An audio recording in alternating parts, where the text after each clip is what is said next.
Salut,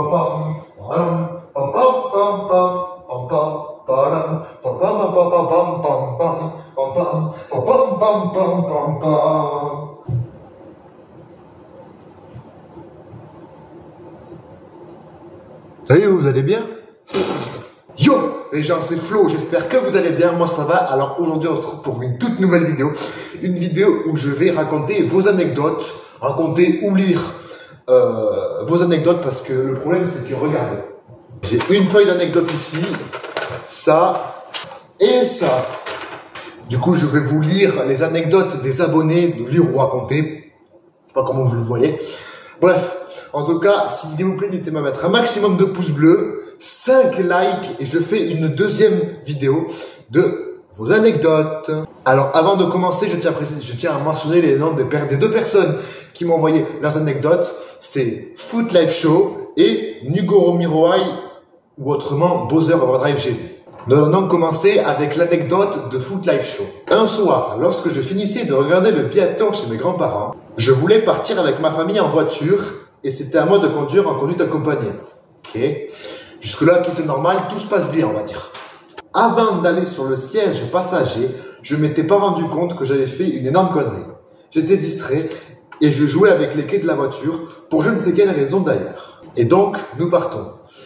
Ok, donc ça annonce la suite là, on fait un petit peu durer le suspense. Donc, pour l'instant, on récapitule, il a fait une gronderie, on ne sait toujours pas ce que c'est, on va la découvrir tout de suite pour le coup. À mi-chemin, entre ma maison et la maison de mes grands-parents, je me rends compte, en pleine route, que quelqu'un appelle le numéro de mon père sur son téléphone. Il s'agissait de moi, mais je me suis demandé comment est-ce possible que ce soit moi qui appelle mon père, vu que je suis en train de conduire. Oui, c'est vrai que c'est très bizarre, dans ce cas-là, c'est très bizarre. Ça m'intrigue son histoire quand même, ça m'intrigue. Et en fait, c'était une dame qui envoie ce message. Bonjour, j'ai retrouvé le téléphone de votre fils sur la route. Veuillez venir le récupérer à 19 h au casino car je travaille là-bas. En effet, à mon départ de chez mes grands-parents, j'avais laissé mon tel sur le toit de la voiture.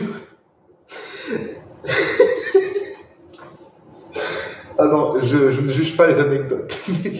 Comment t'as pu oublier ton tel au-dessus de ta voiture? Je sais pas, tu t'en rends compte avant de rentrer dans la voiture, je sais pas.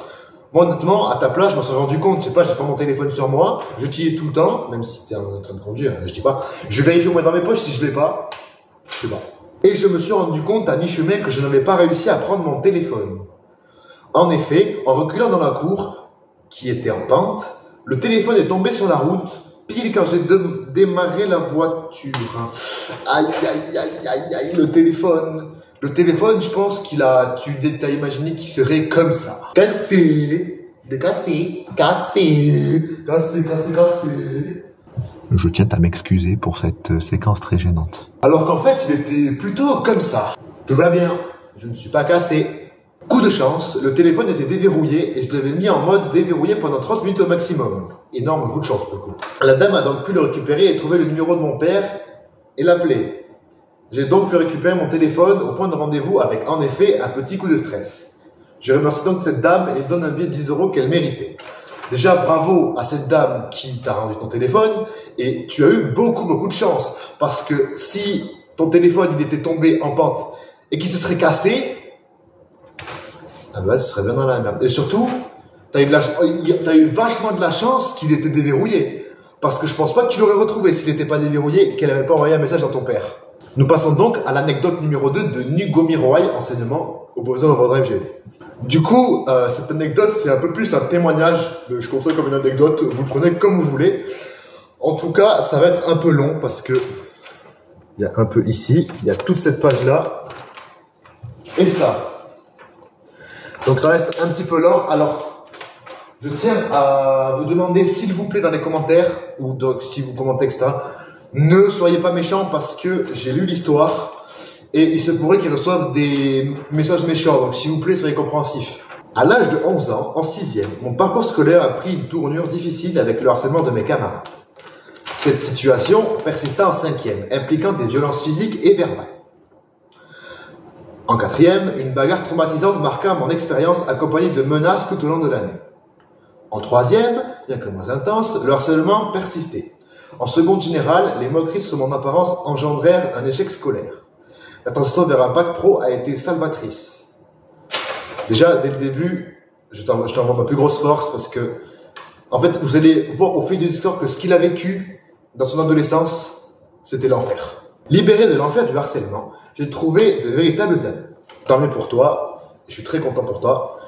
Et je sais qu'en ce moment, ça va beaucoup mieux, comme tu le diras dans ta fin d'anecdote. Et grosse force à toi. J'espère que tu resteras heureux toute ta vie, parce que tu es quand même mon pote, même si on ne se connaît pas dans la vraie vie. Avant cela, cependant, quelque chose lié aux pensées morbides de ces produits, et c'est là que nous entrons dans le cours du sujet, dans le vif du sujet si vous préférez. J'ai vécu une période difficile avec des pensées suicidaires, influencées par une entité malveillante qui exploitait mes traumatismes. Cette présence murmurait des incitations à l'autodestruction comme « suicide-toi » ou « va tuer ton père ». Oh, c'est chaud. Ah ouais, c'est chaud, sa mère. Si il y a déjà une entité, moi, c'est toujours un truc... L'identité, c'est toujours un truc qui me fait le plus flipper. Les manifestations ont évolué vers des voix étranges dans ma chambre, où j'ai même cru apercevoir ma grand-mère décédée sur la vitre, provoquant une terreur nocturne intense.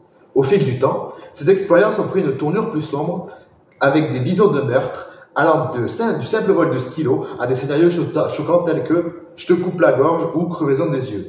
Certains de ces souvenirs sont si marquants que je les ai dessinés pour les exprimer visuellement. Alors, oui, il en a fait une vidéo sur sa chaîne, que vous trouverez dans la description par rapport à ça.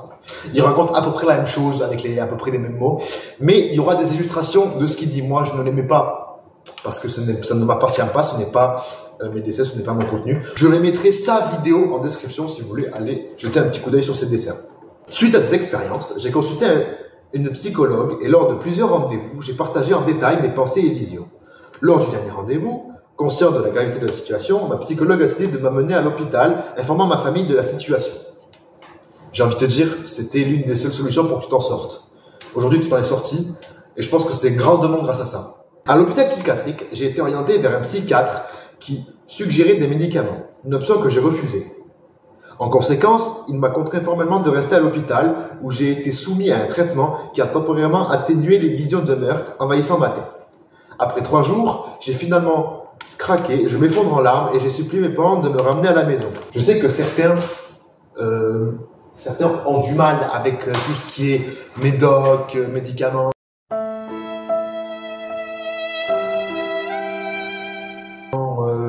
Etc.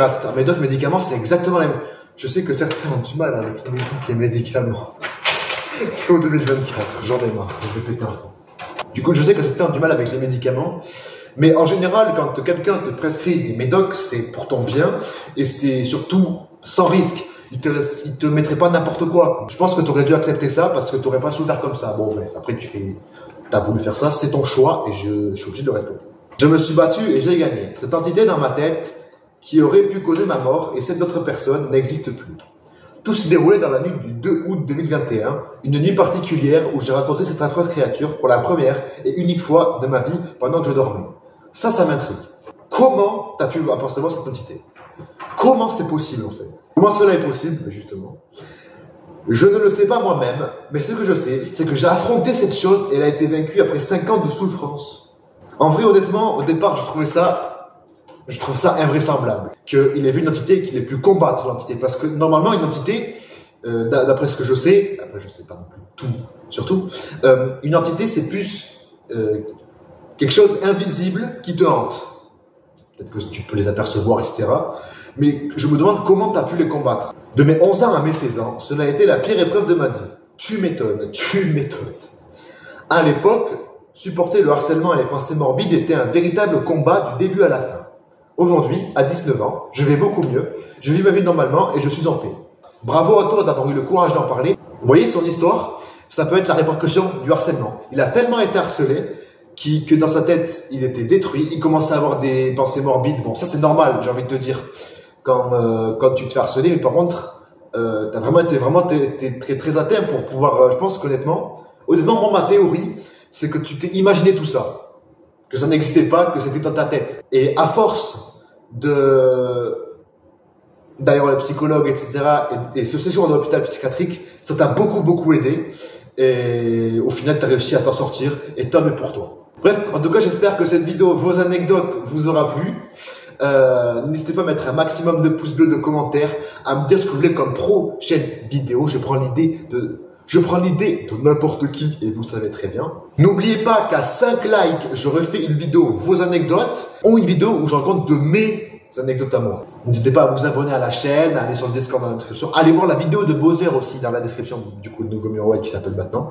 N'hésitez pas à aller follow la chaîne Twitch, je reprends petit à petit les lives. Sur ce, c'était Flo, prenez soin de vous, on se retrouve la semaine prochaine pour une nouvelle vidéo. Ciao les amis. C'est même pas lire, il n'y a pas écrit je voudrais, il y a écrit je voulais. Oh!